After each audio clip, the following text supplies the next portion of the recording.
কিন্তু অভ্যর্থ তুমি গর্ভবান হবে। রাজার গর্ব হয়ে গেল। জানেন এই ঘটনা শুনেছিলেন? ভালো করে শুনেন। আমি পরশুদিন রাত্রিবেলা শোবার আগে পড়তে পড়তে ভাবলাম নতুন কথা তো বলে দিতে হবে, আর নতুন কথা যেটা দেখবো সঙ্গে সঙ্গে আমি সেটাকেই বলার চেষ্টা করি। অজানা তত্ত্বগুলো মানুষকে জানাতে হবে। রাজার গর্ব হয়ে গেল। কত বছর গর্ব ছিল? 100 বছর। 100 বছর পর মহামুনি ভৃগু নিদান দিলেন, বাঁ দিকের পেট কেটে বাচ্চা বার করা হোক। ত্রিশূল দিয়ে পেট কেটে দিলেন, চিরে দিলেন, বাচ্চা বেরিয়ে এলো। এখন মায়ের কাছে বাচ্চার খাবার থাকে, বাবা কি খাবে? খুব মজার ব্যাপার না? স্বর্গের সমস্ত দেখতেরা, দেবতারা, দেবীরা দেখতে এলো শিশুটিকে। দেখতে কি পৃথিবীর অমন রূপ কারো হয় না, যেই দেখে তারই চোখ দাঁড়িয়ে। কি সুন্দর দেখতে গো, কিন্তু খেতে দেবে কি? মহা চিন্তা। ব্রহ্মা তো সৃষ্টি করেছে, ব্রহ্মা সৃষ্টিকর্তা, সংহারকর্তা শিব, পালনকর্তাকে পালন করছে কে? যোগাচ্ছে কে? বিষ্ণু। এখন বিষ্ণু বাচ্চাটাকে কি খেতে দেবে? তাহলে লক্ষ্মীকে ডেকে এনে কোলে দিতে হবে, উপায় নেই। ইন্দ্র বললে বাচ্চার দায়িত্ব আমি নেব। কে নিলেন বাচ্চার দায়িত্ব? ইন্দ্র। ইন্দ্র মানে দেবরাজ।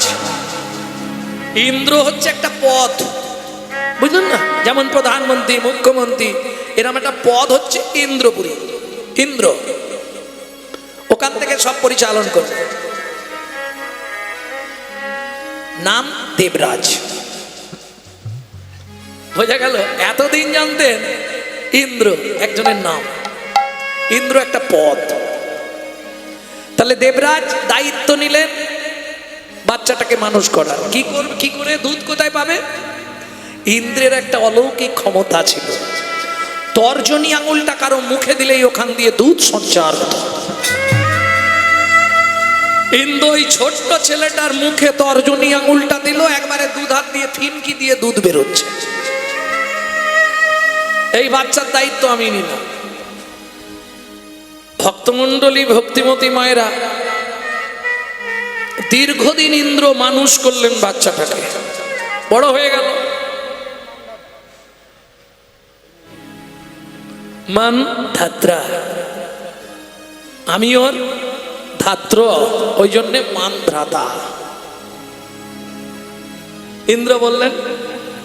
আবার দেখুন, বড় হয়ে ওই ছেলেটাই ইন্দ্রত্ব নেবার জন্য ইন্দ্রর সঙ্গে যুদ্ধ করতে গেলেন।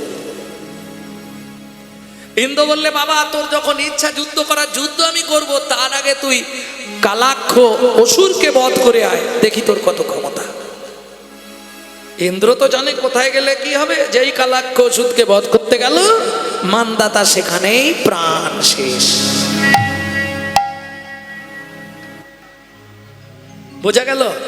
যদি যুবনস্য থেকে ধরেন তাহলে 42তম পুরুষ হচ্ছে ভগবান রামচন্দ্র, 42। আর যদি মানদাতা থেকে ধরেন তাহলে 21, হ্যাঁ 41। বোঝা গেল? এইবার চলুন, ওই যে 42তম পুরুষ মৃত্যু, 41তম পুরুষের মৃত্যুর কারণে রামচন্দ্রের ছোট ভাই শত্রুঘ্ন ওই কালাক্ষ অসুরকে বধ করে 41তম পুরুষের মৃত্যুর প্রতিশোধ নিয়েছিলেন। যার জন্য তার নাম হলো শত্রুঘ্ন। শত্রুকে যিনি বিনাশ করেন তিনি হলেন শত্রুঘ্ন। এই মানধাতার আমলটা এমন একটা আমল ছিল যেখানে কোনো অরাজকতা চলবে না, যেখানে কেউ মিথ্যা বলবে না, যেখানে কোনো হিংসা চলবে না। এক দণ্ডে বিচার শেষ। বাবু আমার ঘরে আগুন ধরিয়েছে, সময় মাত্র এক দণ্ড, মানে 24 মিনিটে বিচার কমপ্লিট। যার জন্য দেখবেন যে কোনো কথার ক্ষেত্রে আমরা এই কথাটা খুব বলি, ও মানধাতার আমল। যাই হোক, তাহলে এটা জেনে গেলাম আমরা যে পুরুষেরও গর্ভ হয় যদি ভগবানের ইচ্ছা হয়, তার ইচ্ছায় জগৎ চলে। যেতে যেতে 10 মাস পতিত হলো মা মোহিনী। কি মুশকিল, সেদিন সকাল থেকে শুধু ঝড় জল আর বৃষ্টি। কদিন আপনাদের এদিকে মনে হয় বৃষ্টি হয়নি নাকি? আমাদের ওদিকটা 10 দিন চলছিল কন্টিনিউ একদম। বাপরে বাপরে বাপ। আজ 5 দিন ধরে এখানে চলছে, হচ্ছে না, না মরা পুরানো হচ্ছে, না সংসার চলছে। কি করবে?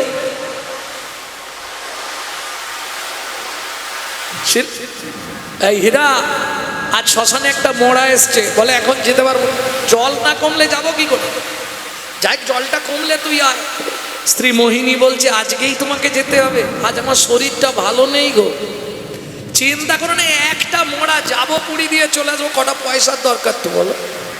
ঠিক আছে যাও। গিয়ে শ্মশানে পৌঁছেছে বিকেল বেলা।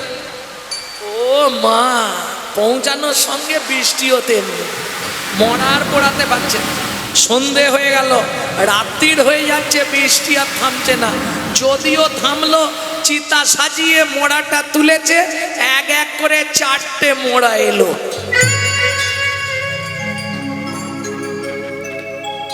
গভীর রাত্রি, মোহিনী দেবী বিছানার উপরে প্রসূত যন্ত্রণায় ছটফট করছে। এখানে কেউ আছো? আমাকে একটু জল দাও না গো, আমাকে একটু জল দাও না, আমি বড় কষ্টে পড়ে আছি। কেউ আছো? আমাকে একটু জল দাও। ভগবান তুমি রক্ষা করো, ভগবান তুমি রক্ষা করো, ভগবান।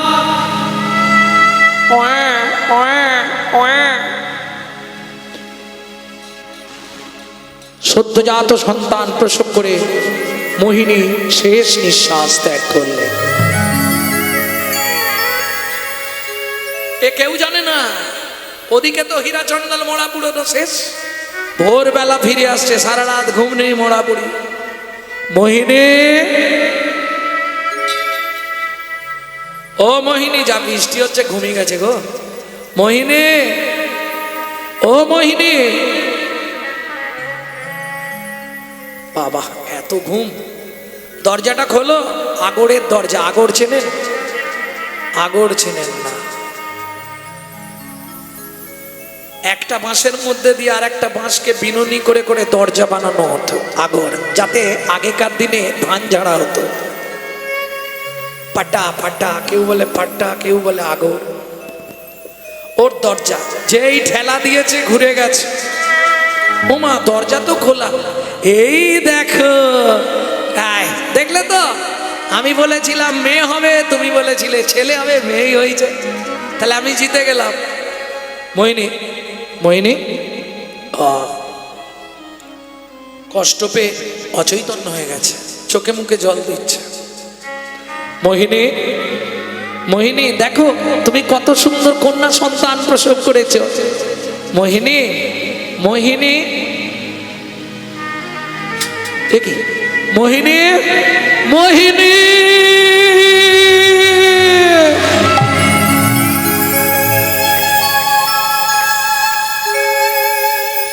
সে তো না,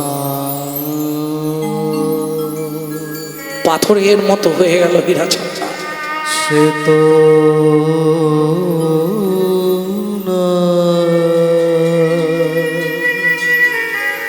চলে গেছে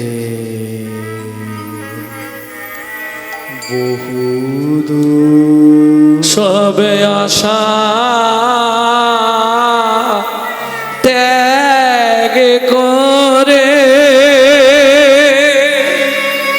ফিরিবে না।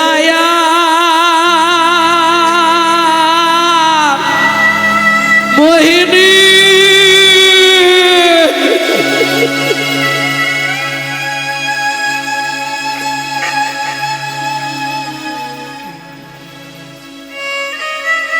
ভগবান তুমি একই করলে দয়াবহ। এই জন্য আমি বলেছিলাম সন্তানের প্রয়োজন নাই।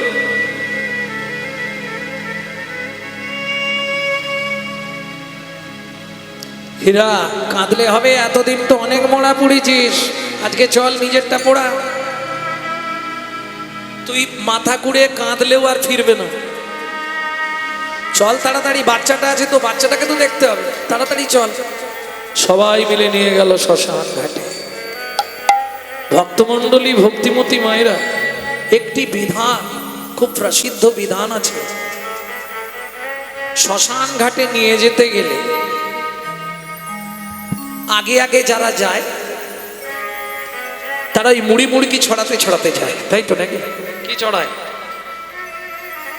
ও মুড়ি নয়, যাই হোক, খই ছড়ায়। কেন তা জানিনি, ছড়ায় দেখেছি ব্যাস। মনে করে দেখো, এই খইটা তোমাকে একবার 21 দিনে দেওয়া হয়েছিল, ষষ্ঠী পুজোয় খই। আচ্ছা, আর একটা কথা মনে করো, পিছন দিক দিয়ে একটা পুরুষ তোমায় জড়িয়ে ধরে এই খইটাই রাত্রিবেলা পুড়িয়ে দিয়েছিল।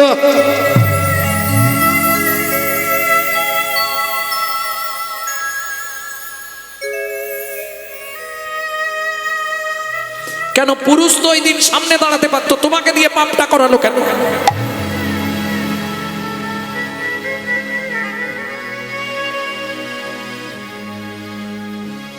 সে চলে গেল পিছনে, তোমায় দিল সামনে। আর শেষ দিনে সেই খইগুলো রাস্তার মধ্যে ছড়াতে ছড়াতে শ্মশান পর্যন্ত যাবে। কি বোঝাতে চাইলে? প্রথম যেদিন খই দিল, বুঝে নিন একটা করে তত্ত্ব। প্রথম যেদিন খই দিল সেদিন তোমাকে বুঝিয়ে দিল, আজ থেকে তোমার দেহে পবিত্রতার প্রকাশ হলো, সাদা পবিত্রতা এবং শুদ্ধতার প্রতি। যতদিন পবিত্র থাকতে পারবে ততদিন তোমার মঙ্গল। সেই খই পোড়ালে কবে? বিয়ের দিন, মানে আজ থেকে তোমার পবিত্রতা পুড়ে ছাই হয়ে গেল। এবার তুমি উচ্ছিষ্ট হবে। ভক্তমণ্ডলী, ভক্তিমতী মায়েরা, আজকে সেই খই রাস্তায় ছড়ানো হচ্ছে, হাসছে। সেদিন আমাকে পুড়িয়েছিলি, আজকে শ্মশানে তুই পুড়বি, শ্মশানে তুই পুড়বি। সেদিন আমাকে তুই পুড়িয়েছিলি, শ্মশানে তুই পুড়বি। সেদিন আমাকে তুই পুড়িয়েছিলি, আজকে শ্মশানেতে পুড়বি। তাহলে বুঝে নেওয়া গেল প্রথম তত্ত্ব, দ্বিতীয় তত্ত্ব, তৃতীয় তত্ত্ব। খই তত্ত্বটা কমপ্লিট হলো। চলুন, রাম নাম সত্য হয়, রাম নাম সত্য হয়, এটা ওরা বলে, আমরা কি বলি? বলো হরি, বলো হরি। আচ্ছা, এই আওয়াজটা যখনই শুনি গায়ের মধ্যে একটা ঝিমকানি মানে না? ধরুন একা রাস্তা দিয়ে হেঁটে গেছে, বলো হরে,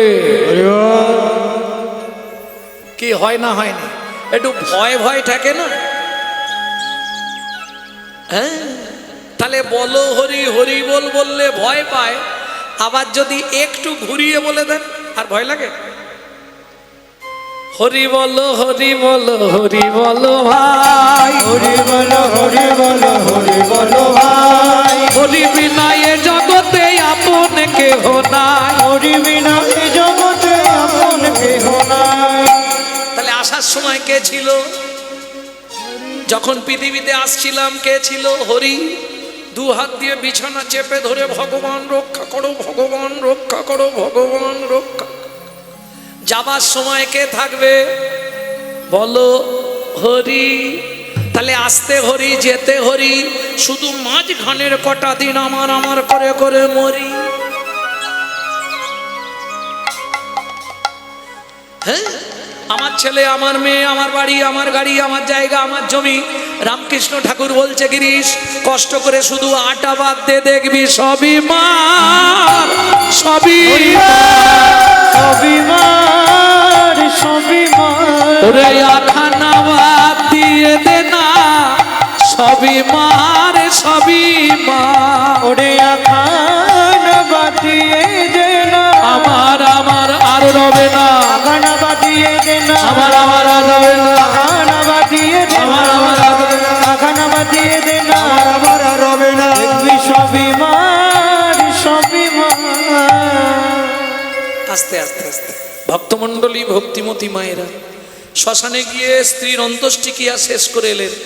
শিশু কন্যা তো কাঁদছে, এখন বাবার কাছে খাবার নেই, কিন্তু ওই যে আগার না করে চাকরি, पंखी ना करे काम, दास मालिक कहे सको दाता जय सिया राम। সাপ কারো চাকরি করে না, পাখিরা কোনো কর্ম করে না, তাদের উদর পূরণের চিন্তা করতে হয়। কে করে?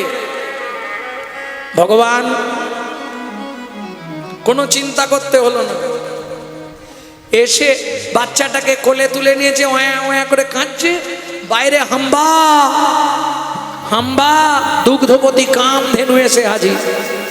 হীরা চন্ডাল বালতি পেতে দিল, একবারে কাম ধেনু বালতি ভর্তি করে দুধ দিয়ে চলে গেল।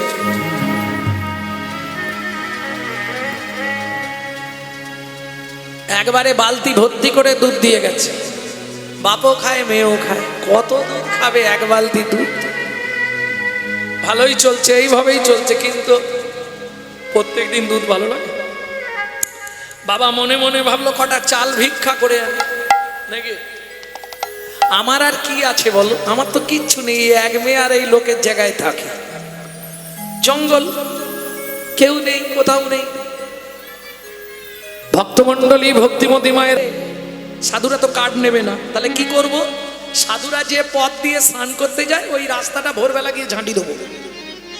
ঝাঁটি ঝাঁটি ঝাঁটি মানে বোঝেন তো? কি? হ্যাঁ, ঝাঁট দেয়, বহারি বহারি, ওটাকে বহারি বলে, বহারি বহারি করায়। নদী যাইবার পথ বহারি করায়, কাটা কুটা কাকর সব দূরে দাঁড়ায়, দূরে দাঁড়ায়। সেদিন একটু বেলা হয়ে গেছে, ঝাঁট দিতে দিতে একবারে নদী সরজুর ধারে চলে গেছে। মনে ভাবলো তাহলে ঝাঁটাটা তো ধুতেই হবে, একবারে স্নানটা করে চলে যায়। যে এই স্নান করতে নেমেছে, ওই যে প্রবাদ বাক্য, যেখানেই সন্ধে হয় না কি আছে, যেখানেই বাঘের ভয়, বাঘের সেখানেই ভয়, সন্ধ্যা। ব্যাস ও নেমে স্নান করছে, আর মুনিরাও স্নান করতে এসে গেছে।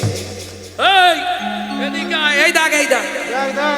সেদিনে অত মারলুম, হাত পা ঠ্যাং ভেঙে দিলুম,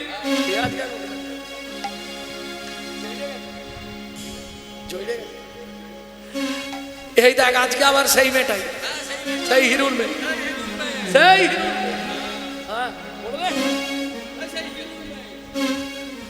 এ কি করা যায় বলতে, কে তো মেরেও হচ্ছে না। কিরে চন্ডাল মেলেচ্ছ জাতি, সাধুমুনি ঋষিগণের ঘাটে তুই স্নান করছিস, তোর লজ্জা নেই, তোর মরণের ভয় নেই? কোনো কথা নেই, চুপ। বুদ্ধিমান ব্যক্তিরা কিচ্ছু বলতে পারছে না, শুধু মনে মনে হেড অফিসে খবর দেবে, বিচারটা তুমি করো। সরজু নদের জল তুলে বলে উঠলো, হে সরজু নদ, আমি তো কোনো অপরাধ করিনি, বলো, এরা বিনা দোষে আমাকে গালিগালাজ দিচ্ছে, তুমি যদি সত্যবান হও তুমি এর বিচার করো। যেই জল থেকে পাটা তুলে ঘাটের ওপরে দাঁড়ালো, সঙ্গে সঙ্গে কি পরিবর্তন, কি হলো? তৎক্ষণাৎ নদীর জল রক্ত প্রায় হইল, তৎক্ষণাৎ নদীর জল রক্ত প্রায় হইল, কৃমি কীট হইল জলে রে, আগামরি যে কৃমিকীট হইল জলে রে। দেখলি দেখলি ভাই, দেখ কি করা যাবে। আজ থেকে সেবা পূজা বন্ধ হয়ে যাবে, সবারই তার গৃহে চলে এলো। মুনিরা মনের দুঃখে ফিরে গেল আশ্রমে। কি করবে? সরজু নদীর জল আর ভগবত সেবায় লাগলো না, ওই অবস্থায় পড়ে রইল। এদিকে রামচন্দ্র লক্ষণকে সীতাকে সঙ্গে নিয়ে চললেন কোথায়? পঞ্চবটি বনে যেতে গেলে এখন ওই গঙ্গার ঘাট তো পেরোতে হবে, নদী পেরোতে হবে। যেখানে এসে পৌঁছেছে সন্ধে লেগে গেছে, মাঝি কেউ ঘাটে নাই। তা লক্ষণ বললে, দাদা এক কাজ করো, এইখানে আজকে জঙ্গলে কাটিয়ে নি, তুমি বসো, আমি রামচরিতমানস পাঠ করি। কিছু ভক্তরা সবাই এসেছে, লক্ষণ পাঠ করছে, রাম শুনছে, সীতা শুনছে, আরো ভক্তরা শুনছে। পাঠ শেষ হলো, একে একে সবাই চলে গেল। তাদের মধ্যে থেকে এক ভক্ত বলছে, লক্ষণ ঠাকুর একটা কথা বলবো কি? আমি কিবট। কিবট মানে বোঝেন? মাঝি। আমি কিবট। তা কালকে তো প্রভু ওপারে যাবে, এই ঘাটে ভালো ভালো নৌকা আছে, ময়ূরপঙ্খী নৌকা, হ্যাঁ, ঘোড়া নৌকা, ভালো ভালো সুন্দর সাজানো গুছানো নৌকা আছে, কিন্তু আমার নৌকাটা একটু ভাঙা। কিন্তু আমার বহুদিনের স্বপ্ন, প্রভুকে একবার আমার নৌকায় তুলব। কি নাম? তো আমার নাম মাধব মাঝি। ঠিক আছে, প্রভুকে বলবো তোর নৌকায় যেন যায়। ঠিক আছে, আমি ভোর থেকে এসে বসে থাকি। চলে গেল। পরের দিন ভোরবেলা রামচন্দ্র, লক্ষণ, সীতা তিনজন চললেন ঘাটে। এইবার গিয়ে দেখছে মাধব মাঝি এসেছে, ঘাটের ধারে নেই, ঘাট থেকে অনেকটা দূরে উল্টো দিকে মুখ ঘুরিয়ে বসে আছে। ডাক দিল লক্ষণ, ও মাঝি ভাই। এই মাঝি বলতে নেই, বল ও মাঝি, সম্মান দিয়ে কথা বল। লক্ষণ আবার ডাকলো, ও মাঝি ভাই।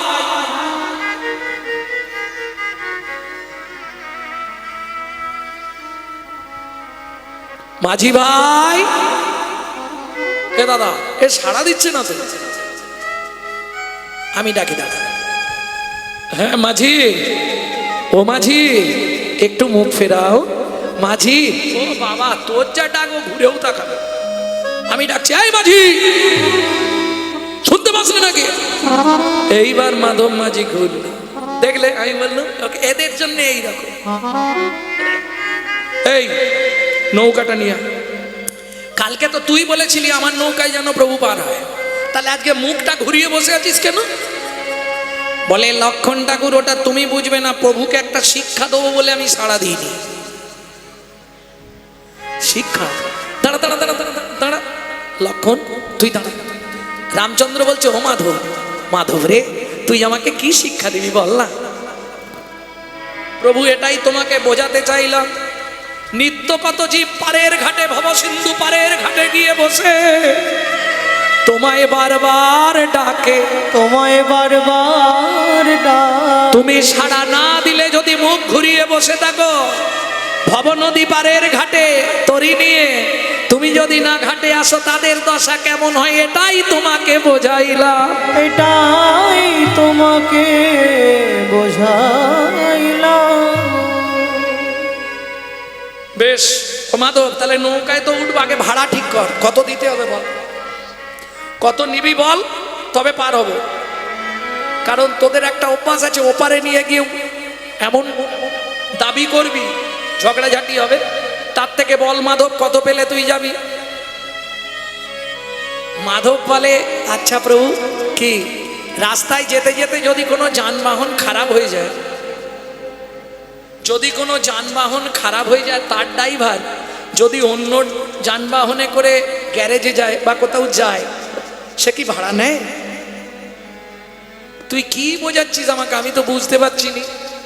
মাধব মাঝি হাসে আর বলে, প্রভু গো, তুমিও মাঝি আমিও মাঝি, তুমিও মাঝি আমিও মাঝি, তুমিও মাঝি আমিও মাঝি, তুমিও মাঝি আমিও মাঝি, আমায় সেদিন পার করে দিও, তুমিও মাঝি আমিও মাঝি, পার করে দিও, তুমিও মাঝি আমিও মাঝি, আমায় সেদিন পার করে দিও, তুমিও মাঝি আমিও মাঝি, আমায় সেদিন পার করে দিও, তুমিও মাঝি আমিও মাঝি।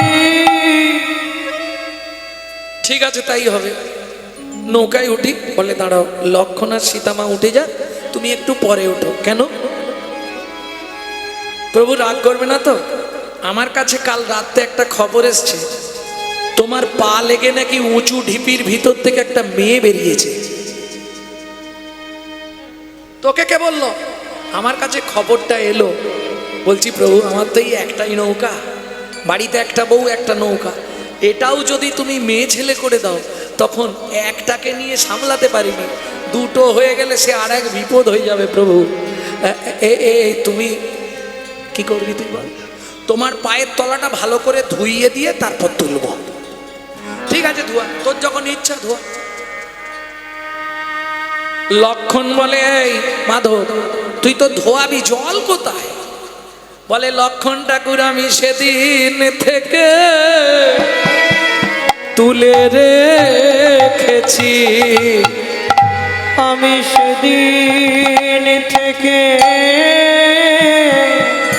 জল তুলে রেখেছি।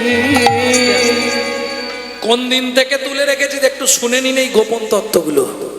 কোন দিন থেকে জল তুলে রেখেছিস?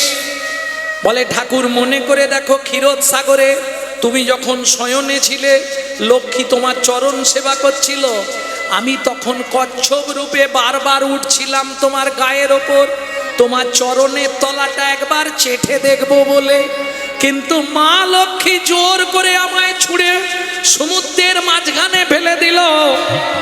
ওই নোনা জল আমার নাকে চোখে মুখে ঢুকে গিয়ে আমি মারা গেলাম, আমি মারা গেলাম। তখন তুমি আমায় আশ্বাস দিয়ে বলেছিলে, কুর্ম তুই দুঃখ পাস না, এটা সত্য যুগ, আগত তেতা যুগে তুই জন্ম নিবি কৃবট মাধব মাঝি হয়ে। আমি যেদিন নদীর ঘাটে যাব আমায় পার করে দিবি, পার করার আগে তোর যখন ইচ্ছা আমার চরণের তলাটা একবার দেখবি। আজ থেকে সব জল জমিয়ে রাখ, সেদিন নয়ন জলে ধোয়াইয়ে দিবি, সেদিন নয়ন জলে চরণ ধোয়াইয়ে দিবি, নয়নে জলে চরণ ধোয়ায়ে দিবি। তোর মনে আশা মিটাইবি,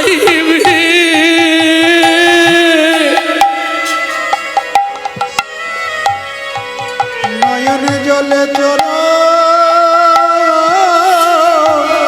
ধোয়ায়ে দিবি। তোর মনের আশা মিটাইবি।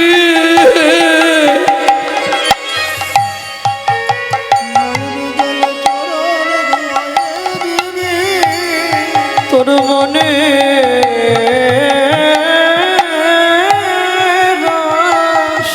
রামচন্দ্রকে বসিয়ে মাধব মাঝি চোখের জল দিয়ে চরণটা ধুইয়ে দিচ্ছে। এমন সৌভাগ্য কার হবে গো? মা গঙ্গা সাক্ষী, নদীর ঘাটে মাধব তার চোখের জল দিয়ে ভগবানের চরণটা ধোয়াচ্ছে। এতদিন ধরে আমি এই জলটা রেখেছিলাম শুধু তোমার চরণে দেব বলে। ঠিক আছে, হয়েছে তো মাধব, এবার আমি উঠি। বলে, ওঠার দরকার নেই, আমি তোমাকে চাগিয়ে নিয়ে গিয়ে নৌকায় বসিয়ে দেবো, তুমি পাটা ঝুলিয়ে বসে থাকবে, আবার ওপারে গিয়ে তোমাকে চাগিয়ে নামিয়ে দেবো, তাহলে নৌকায় আর পা লাগবে না। ঠিক আছে তাই। রামচন্দ্র পা ঝুলিয়ে বসেছে। ও মাইরা, বহুদিন পর মেয়ের বাড়ি যদি বাবা আসে, মেয়ের কেমন আনন্দ।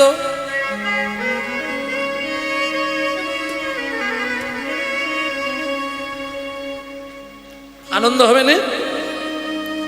মাধব এবার তরি চালাতে শুরু করলো, তরি চলে হেইয়া হেইয়া হেইয়া রে, তরি চলে হেইয়া হেইয়া হেইয়া রে, চলে হেইয়া হেইয়া হেইয়া রে, তরি চলে হেইয়া হেইয়া হেইয়া রে, পতিত পাবনী গঙ্গা উতালো তরঙ্গে চলে হেইয়া হেইয়া হেইয়া রে। পিতার চরণ পরশ পেয়ে মনের ওই আনন্দে চলে হেইয়া হেইয়া হেইয়া রে।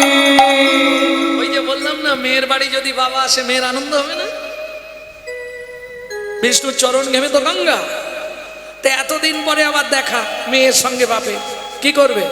মুখ একদম উতাল তরঙ্গ দিচ্ছে গঙ্গায়। পাল ছাড়ি মাধব তখন নাচিতে লাগিল চলে। হেইয়া হেইয়া হেইয়া রে। যার যার তরিতে ভগবান ভগবান বুঝুক, আমি সব ছেড়ে দিয়েছি। হাল পাল দুটোই ছেড়ে দিয়ে মাধব হাত তুলে দিয়েছে, দিয়ে কি করছে? নৌকার মধ্যে লাফাচ্ছে। রামচন্দ্র বলছে, এই মাধব, উতাল তরঙ্গ নদীতে তুই নৌকার মধ্যে লাফাচ্ছিস কেন? বলে, তোমাকে শিক্ষা দেওয়ার জন্য। আরে এর মধ্যে কি শিক্ষা? নৌকা ডুবে যাবে, সীতা ভয় পাচ্ছে, কি শিক্ষা দিবি মাধব? বলে, বুঝলে না প্রভু, সংসার তরঙ্গে যাহারে মনে মনে হয় চলে। হেইয়া হেইয়া রে। বুঝলে না? সংসার তরঙ্গে জীবের কখনো সুখ কখনো দুঃখ। উতাল তরঙ্গে তুমি যখন ফেলে দাও, ভক্ত তখন বারবার তোমাকে ডাকে। তুমি সেদিন তো কাউকে বাঁচানোর চেষ্টা করনি, আজকে কথা দাও যে জনে উতাল তরঙ্গে পড়ে তোমায় একবার ডাকবে, সেদিন গিয়ে তারে কোলে নেবে। কোলে নেবে, তারে কোলে নেবে, গিয়ে তারে কোলে নেবে। কথা দিলাম গঙ্গার ঘাটে দাঁড়িয়ে, গঙ্গার জল স্পর্শ করে কথা দিলাম মাধব, যে ভক্ত দুই বাহু তুলে আত্মনাদ করবে, আমার চরণে আত্মনিবেদন করবে, আমি পৃথিবীর যে প্রান্তে থাকি তাকে আমার করে তুলে নেব।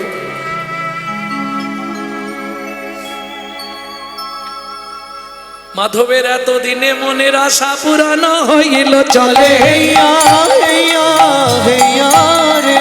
ওপার হতে এপারের ঘাটে তরি যে ঠেকিল চলে। হেইয়া হেইয়া হেইয়া রে।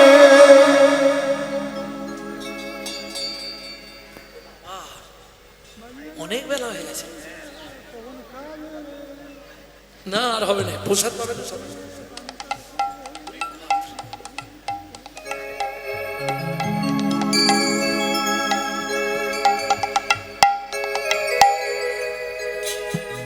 ওমা, আমারও তো কষ্ট হয় বলো, প্রত্যেক দিন হচ্ছে না, আর হয়। 4 হয়ে গেছে, 4 ঘন্টা হয়ে গেছে।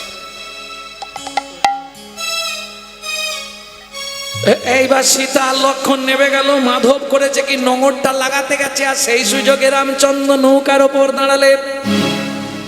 সঙ্গে সঙ্গে কি হলো? মাধবের কাঠের দড়িটা সোনার হয়ে গেল।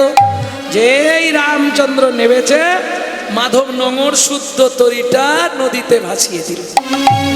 মাধব কিরে আছাড় খেয়ে পড়লেন চরণে, প্রভু এসব আমার প্রয়োজন নাই, তুই নিবি না? বলতে পারতিস, ভাসি দিলি, কি হবে প্রভু?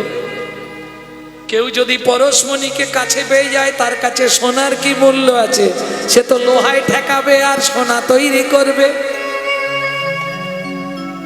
বুঝলেন না? কেউ যদি পরশমণি পেয়ে যায়, সে আর সোনা নেবে? সে তো লোহা কিনবে কম দামে, লোহা কিনবে, পরশমণিতে ঠেকাবে আর সোনা করবে, বুঝলে না? হরি আমার পরশমণি, হরি আমার প্রেমের খনি, হরি আমার পরশমণি, হরি আমার প্রেমের খনি। হরি নাম জপে যে সেই তো গুণের গুণমণি, হরি নাম জপে যে সেই তো গুণের গুণমণি। হরি আমার পরশমণি, হরি আমার পরশমণি, হরি আমার পরশমণি।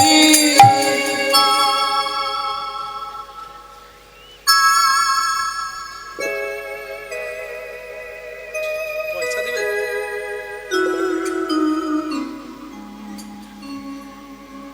মা নৌকার ভাড়া দিয়ে দিয়েছে, ঠিক আছে, তোমার টিকিট কাটা রইল। ভক্তমণ্ডলী ভক্তিমতী মায়েরা এবার একটু ধ্যান দিন, নাহলে খুব কঠিন চ্যাপ্টার তো। বাহ, যা যা যা, চলে আয়, চলে আয়, আয় আয় আয়।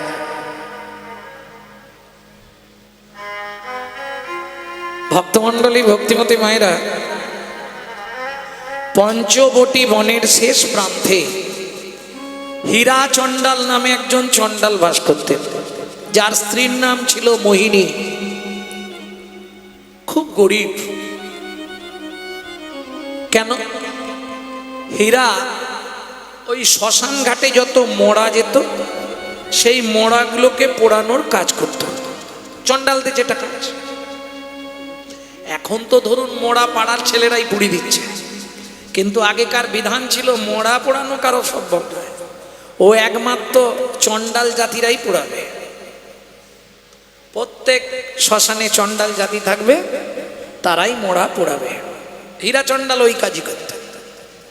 সঙ্গে মোহিনী সত্য একটা পাতার কুঠি রচনা করে থাকত। যেদিন জুড়ত হতো, যেদিন না জুড়ত না হতো। কিন্তু পঞ্চবটি বনের একবারে উত্তর দিকে, উত্তর পূর্ব কোণের দিকটায় একটা শিলাখণ্ড বসানো থাকতো গাছের তলায়।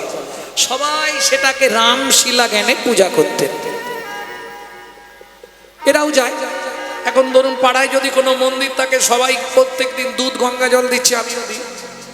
এই যেতে আসতে যেতে আসতে একটা কানেকশন হয়ে গেল, ভালোবাসা জন্মে গেল। স্বামীকে বলে রাখতে যে হ্যাঁ গো, আমাদের বিয়ে হয়ে গেল আজ 25 বছর,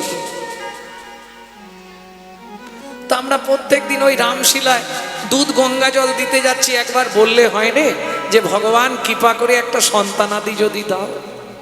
হীরা চণ্ডাল বলে তুমি পারলে চাও, আমি চাইব না। কেন? ভগবানের কাছে কোনো দিন কিছু চাইতে নেই। আর যদি চাইতেই হয়, কি চাইবে জানো? কি? ও দয়া দয়াল রে,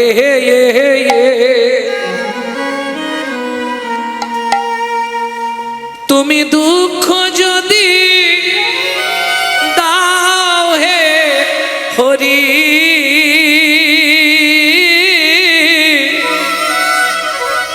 শুধু শক্তি দিও সহিবারে।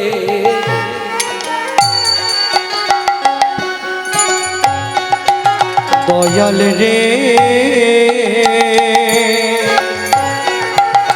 তুমি দুঃখ দিও নাকি দুঃখ,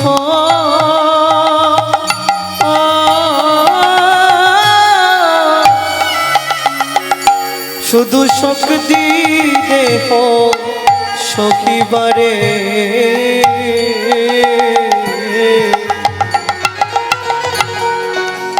দয়াল রে, আমার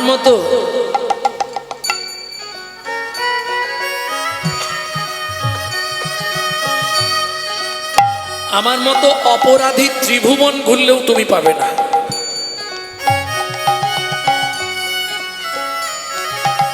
অর্থাৎ তুমি দুঃখ দাও, কিন্তু একটু শক্তি দিও যেন সেটা সহ্য করতে পারে। আমি জানি ও ভগবান, শোনো, যদি যাবার আগে আমার হাত পা দুটো পড়েও যায়, চলতে না পারি, হাত নাড়তেও না পারি, শুধু বদনটুকু ভালো রেখো,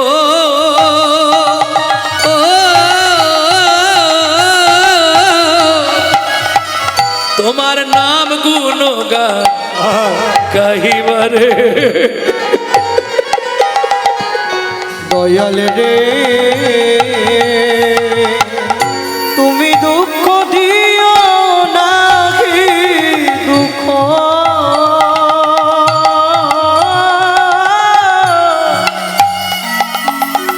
শুধু শক্তি দেব সখী সহিবারে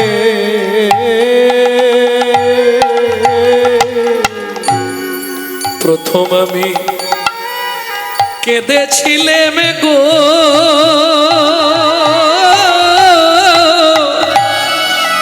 এসেছিল সবে যেন হাসতে হাসতে যেতে পারি,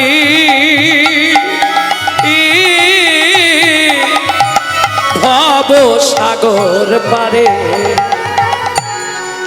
দয়াল রে আমার রিটার্ন টিকিট কেটে দিও, আমার ফেরার টিকিট কেটে দিও,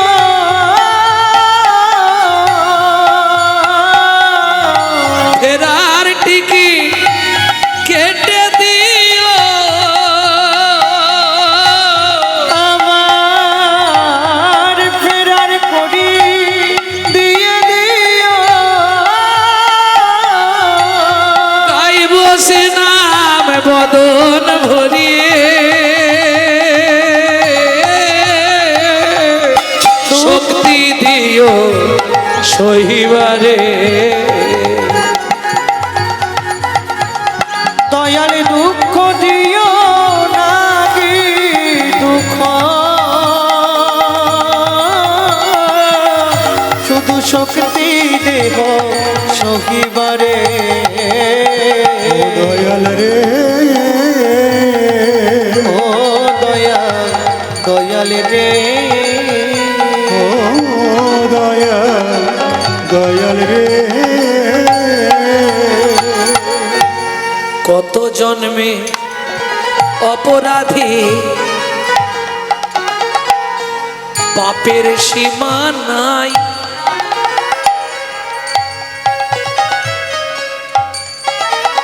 তবুও বলবো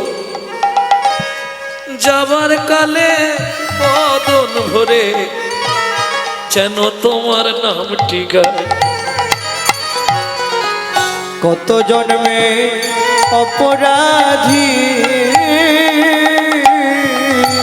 আরে হৃদয় গৌর হরে আমার পাপের সীমা নাই, তোমার কাছে গেলে গো দয়া দিও একটু ঠাঁই। কত জন্মে অপরাধী আমার পাপের সীমা নাই, তোমার কাছে গেলে গো দয়াল দিও একটু ঠাঁই। পাগল বিজয় বলে শেষের দিনে, পাগল বিজয় বলে শেষের দিনে,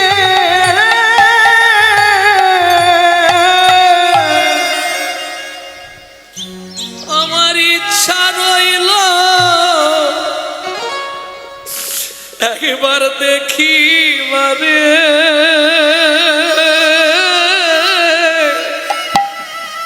শক্তি দেহ সহিবারে। ও দয়াল দয়াল রে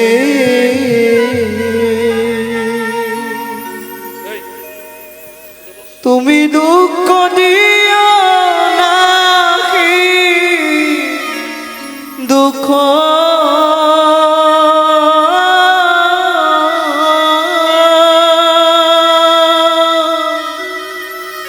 শুধু শক্তি দেহ সহিবারে।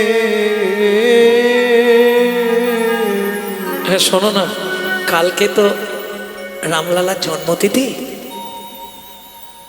রামনবমী, তা ভগবানের কাছে চাইলে হয় না?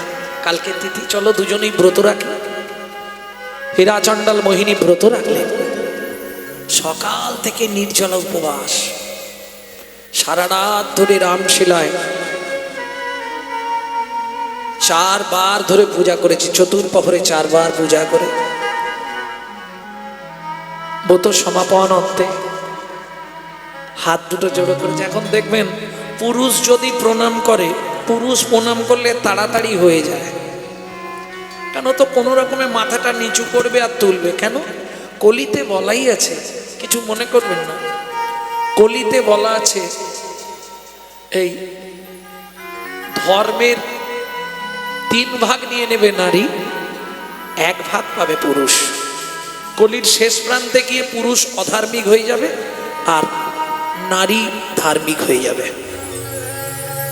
এটা কল্কি পুরাণ বর্ণনা করা আছে, আর সেটাই হচ্ছে আস্তে আস্তে। দেখুন, যে কোনো হরিবাসনে আমরা প্রমাণ পাচ্ছি, যদি 5000 ভক্ত হয় তাহলে 4000 নারী, 1000 পুরুষ।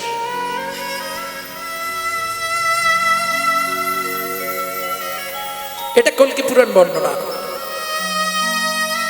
তা যাই হোক, নারীদের একটু সময় লাগে, ভগবানের কাছে অনেক কথা বলে তো তারা, মনের কথা। এরা চণ্ডাল বললে, বেশ আমি চললাম, পূজা শেষ, এবার তুমি তোমার যা খুশি চাও। বলে একটু বসো, ভগবানের কাছে একবার অন্তত বলি। মনের কথা মানে ওই একটাই কথা, ভগবান যদি একটা সন্তান দিতে।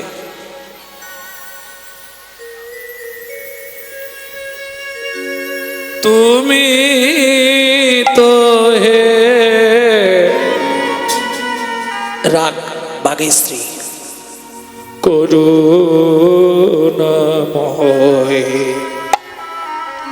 করুণা করো মরে তুমি তো হে করুণা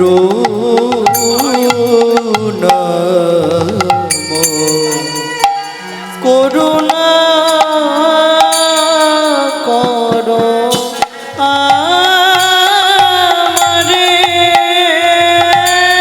আমি ধন রত্ন চাহি না কিছু, একটু কৃপা করো অভাগী। তুমি তো হে করুণা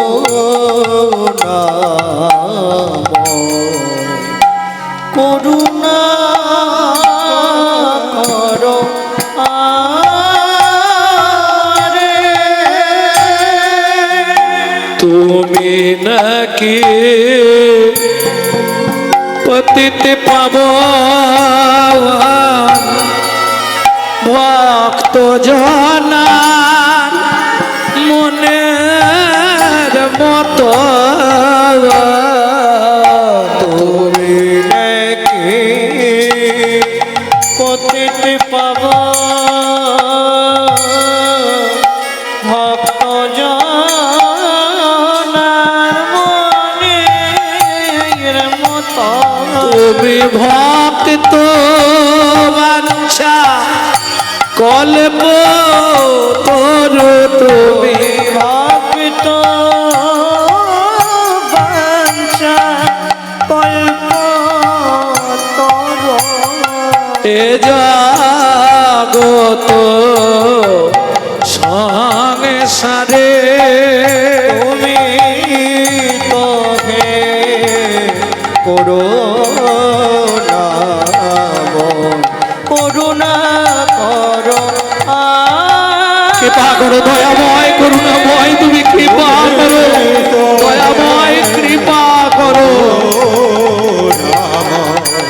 করুণা করো আমারে।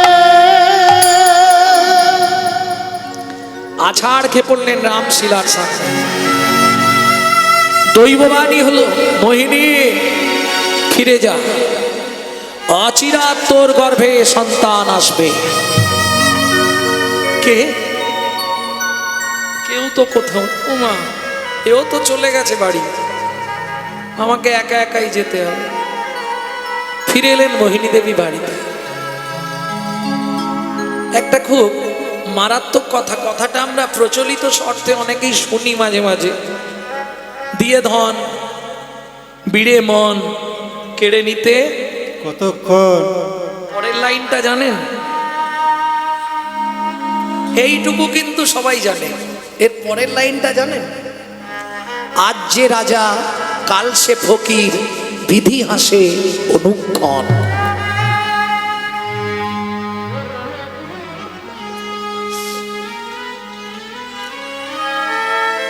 কৃপা হয়ে গেল, একটা রাত্রি ব্রত রেখেছে, কৃপা পেয়ে গেল। দেখলে তো, একেই বলে কৃপা। মনে যদি ভাব ভক্তি থাকে, এক রাত্রে নয় এক সেকেন্ডে ভগবান পাওয়া যায়।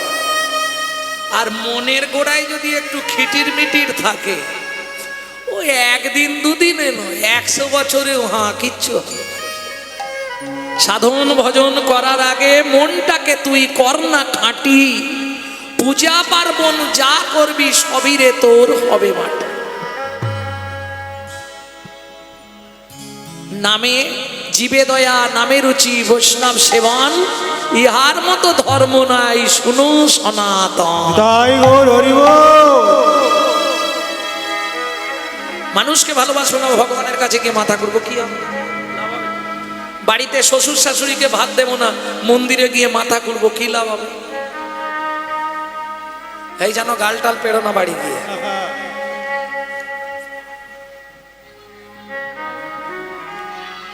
কিচ্ছু লাভ নেই।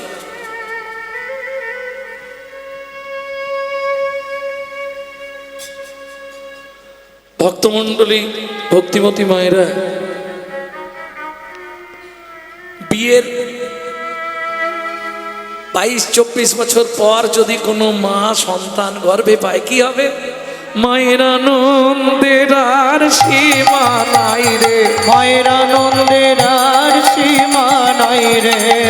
এতদিন পরে কৃপা হলো, আনন্দের আর সীমা নাই রে। এতদিন পরে কৃপা হলো, বলি প্রভুর কাছে কেঁদে কেঁদে হরি হরি পরে কৃপা হলো, ওর কাছে কেঁদে কেঁদে এতদিন পরে কৃপা হলো। আনন্দের আর সীমা নাই গো। আনন্দ ভালো, আনন্দ ভালো, আবার বেশি আনন্দ কেন? চণ্ডীদাসে কয় শুনো বিনোদিনী, সুখ দুঃখ দুটি ভাই। ভালো করে বুঝুন, রাধারানী বলছে জানিস কি, এই জলটায় স্নান করলে খুব আরাম হবে, এই জেনে নেবে গেলাম। কি ঠান্ডা জল, পানা দু একটা ছিল, একটু ঢেউ দিয়ে আর ডুবে গেলাম। পানা পুকুরে কোনোদিনও স্নান করেছেন? যদি পানা পুকুরে কোনোদিন স্নান করে থাকেন, তাহলে ভজন তত্ত্বটা অল্প হলেও বুঝতে পারবেন। একবারে ঠান্ডা জল স্নান করার সঙ্গে সঙ্গে কি মজা, তারপরেই শুরু। কলঙ্কের পানা সদা লাগে গায়ে, ছানিয়া খাইনু যদি, উঠার পরে কি হলো জানিস?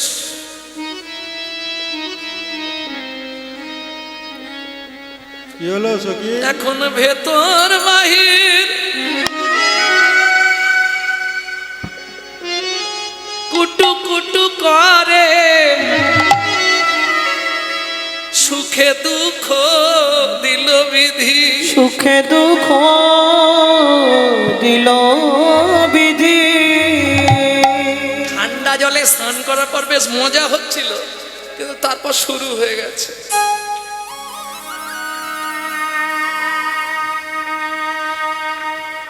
বিধাতা না সুখ দেখতে পারে না, সুখ থাকলেই দুঃখ দিয়ে দেয়। বেশ আরামে ছিলাম, গাটা ঠান্ডা ঠান্ডা লাগতো, ব্যাপার চুলকানি শুরু হয়েছে। এখন ভেতর বাহির কুটু কুটু করে, সুখে দুঃখ দিল বিধি, সুখে দুঃখ দিল বিধি। চণ্ডীদাসে কয়ে শুনো বিনোদিনী, দাসে কয় শোনো বিনোদিনী, সুখ দুঃখ দুটি ভাই, সুখ দুঃখ দুটি ভাই। সুখেরও লাগিয়া যে করে প্রীতি, সুখেরও লাগিয়া যে করে প্রীতি, দুঃখ যায় তার ঠাই, দুঃখ যায় তার ঠাই। সংসারে সুখ এসছে মানে দুঃখ দরজায় দাঁড়িয়ে আছে, আসবেই। আর দুঃখ এসছে মানে একটু পরে সুখ আসবে, নিশ্চিন্তে থাকো। কি অতএব অতি আনন্দে আবার আত্মহারা হয়ে যাওয়া ভালো নয়। মা তাই করলো। এই মেয়ে মহলে একটু আসতে, মেয়ে মহলে একটু কথা চালাচালি হয়, বোঝো তো, না বলাই ভালো, কারণ আমি দূরের মানুষ তো, এখন প্রতিবাদ করে রাস্তা অবরোধ করে দিল কেন?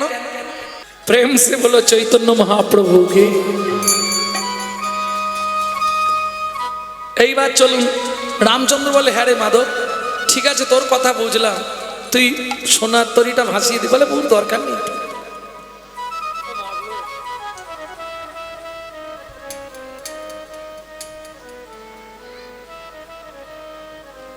ভক্তমন্ডলী, ভক্তিমতী মায়েরা, রামচন্দ্র বললে বেশ, তোর যখন এটাই ইচ্ছা তাই হোক। প্রভু এটাই ইচ্ছা নয়, ইচ্ছা আমার অন্য। একবার তুমি বসো, তোমার চরণ দুটো আমার হৃদয়ে একবার দাও। অপ্লুত ভক্তি জন্মে গেল মাধবের, রামচন্দ্রের চরণ স্পর্শ নিল বক্ষে।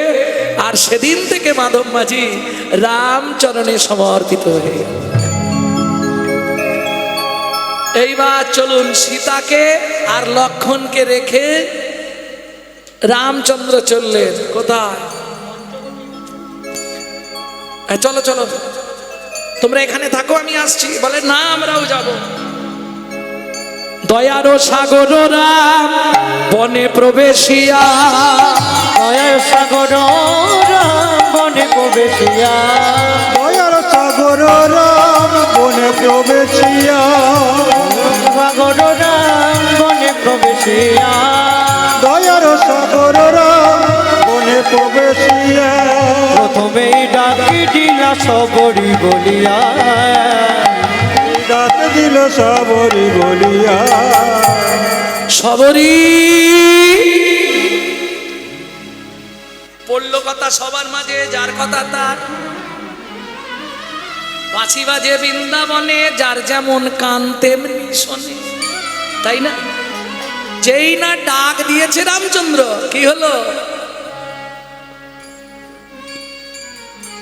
অমৃত নিন্দিত বাণী ভুবন মঙ্গল ধ্বনি, অমৃত নিন্দিত বাণী ভুবন মঙ্গল ধ্বনি, অমৃত নিন্দিত বাণী ভুবন মঙ্গল ধ্বনি, আর তাহে শ্রেহের সহিতে সহিতে সবরীর কর্ণে আসি প্রবেশিল সুধারাশি, সবরীর কর্ণে আসি প্রবেশিল সুধারাশি, ইয়া ধরি রহে চমকিতে,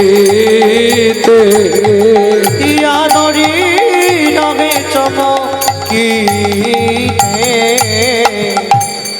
এসেছো প্রভু এই দুঃখিনীকে কৃপা করতে। বসো প্রভু,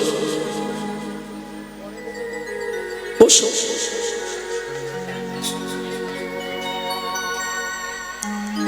বসো প্রভু, বসো। কিসে বসতে দিচ্ছে? ওই গাছের তুলে আনা শুকনো পাতার উপর বসতে দিয়েছে রাম লক্ষণকে। সীতাকে আনেনে দূরে রেখে এসছে ঋষির আশ্রমে। ভক্তমন্ডলী, ভক্তিমতী মায়েরা কি সেবা দিচ্ছে?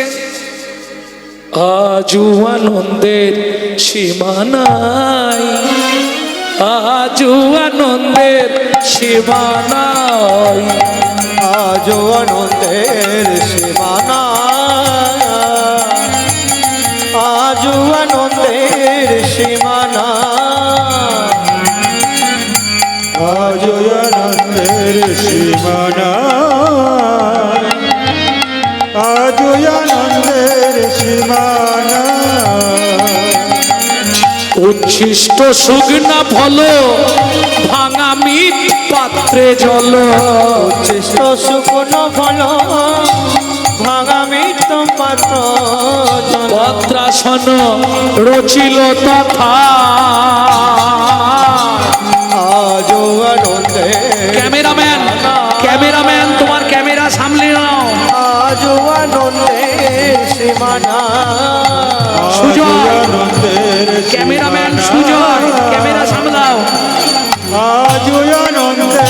সীমানা আপনারা উঠে যাচ্ছেন কেন? গানটা কি শেষ করে দিয়েছি?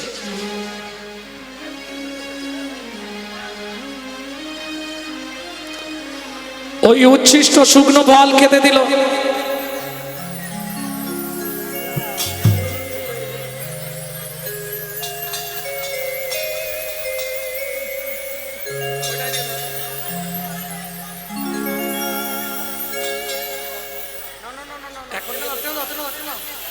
ভক্তমন্ডলী, ভক্তিমতী মায়েরা